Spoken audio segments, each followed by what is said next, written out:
नमस्कार जय हिंद दोस्तों, स्वागत है एक बार फिर से आपका आप यूट्यूब चैनल स्टडी नीड्स पर। दोस्तों, जैसा कि लोक शिक्षण संचालय की ओर से आदेश जारी किए गए हैं और फाइनली जैसे ही जारी किए गए हैं तो यहाँ पर हमने आपको सूचित किया। लेकिन यह वीडियो लाने का कुछ मूल उद्देश्य है और निवेदन के साथ कि वीडियो में अंत तक जरूर बने रहें। दोस्तों, यहाँ पर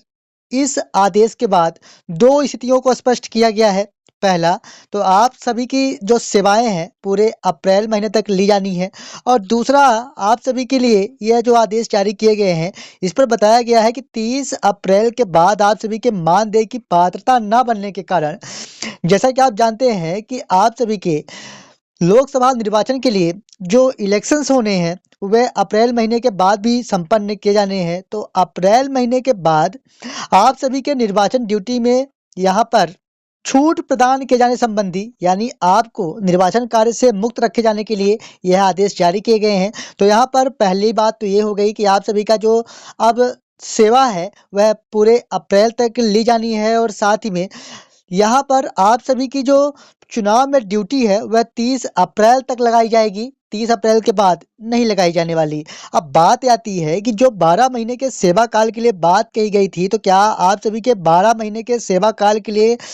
कोई विभागीय रणनीति है भी अथवा नहीं? तो यहाँ पर थोड़ा-सा इस स्थिति को भी स्पष्ट करेंगे, क्योंकि इस आदेश के आ जाने के बाद से आप लगातार परेशान स्थितियों में चल रहे हैं। दोस्तों, जैसा कि आप सभी के टीईटी व साथ ही में आप सभी के पैदल क्रम की जानकारी दर्ज कराई जा रही है। दोस्तों, यहाँ पर बताना चाहेंगे कि यहाँ पर जो आप सभी के 12 महीने के कार्यकाल के लिए प्रक्रियाएँ हैं वह प्रक्रियाधीन दिखाई दे रही है। कहने का तात्पर्य ये है कि नए शैक्षणिक सत्र से ही आप सभी के लिए नए नियमों के साथ आप सभी की भर्ती प्रक्रिया संपन्न की जानी है, और जिस पर इस बार जो आप सभी की भर्ती प्रक्रिया है उस पर काफी कुछ बड़े बदलाव देखने को मिल सकते हैं।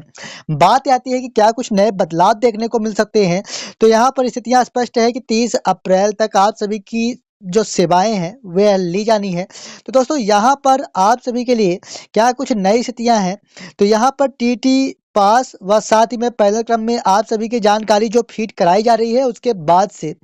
यहाँ पर एक नए क्राइटेरिया के तहत आप सभी को 12 महीने का कार्यकाल दिया जाएगा। अब बात आती है कि आखिरकार अभी आपके लिए 12 महीने का कार्यकाल क्यों नहीं दिया गया? तो जैसा कि आप सभी की जो भर्ती प्रक्रिया संपन्न की गई थी वह अप्रैल महीने तक ही की गई थी, और यहाँ पर 12 महीने के लिए अभी तक आप सभी की भर्ती प्रक्रिया संपन्न नहीं की गई है। इसके लिए जो क्राइटेरिया है वह अलग से फिक्स किए जाने हैं, और जैसा कि आदर्श आचार संहिता इस समय प्रभावी है और आदर्श आचार संहिता में इस प्रकार के कोई आदेश जारी नहीं किए जा सकते, जैसा कि आप जानते हैं। इसलिए नए शैक्षणिक सत्र से ही आप सभी के लिए